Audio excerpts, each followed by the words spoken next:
Hi everyone, good morning. Well, today's Psalm 34, has some nuggets contained in it. This was a psalm written by David. It's actually a psalm where Jesus is mentioned. In verse 7, David writes, "For the angel of the Lord is a God. He surrounds and defends all who fear him." Now, two things to this verse point to Jesus. Firstly, whenever you see the words "the angel of the Lord" in the Old Testament, it's referencing Jesus. It's called a Christophany, an appearance of Christ. And whenever angels were referred to in the Old Testament, the writer would say "an angel of the Lord." So Jesus was the angel of the Lord, and an angel was an angel of the Lord. But in this psalm, David says the angel of the Lord. And secondly, nowhere in the Old Testament are we told to have reverence or fear of an angel.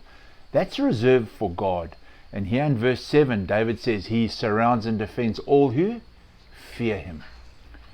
And then, of course, David continues in verse 8 and 9 about what takes place in our lives when we take refuge in the Lord and when we revere him as God. Verse 8 says the fruit of taking refuge in God is joy. And the fruit of revering him as Lord of all is that we will have all that we need. But for me, the most encouraging verse is verse 19.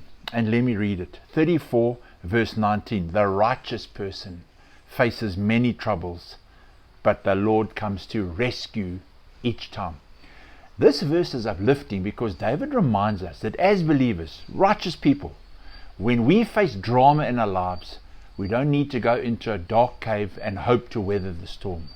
We can hold on with hope because the promise David gives us is that the Lord will come to rescue us every single time.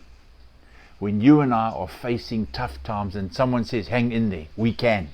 Because of Psalm 34.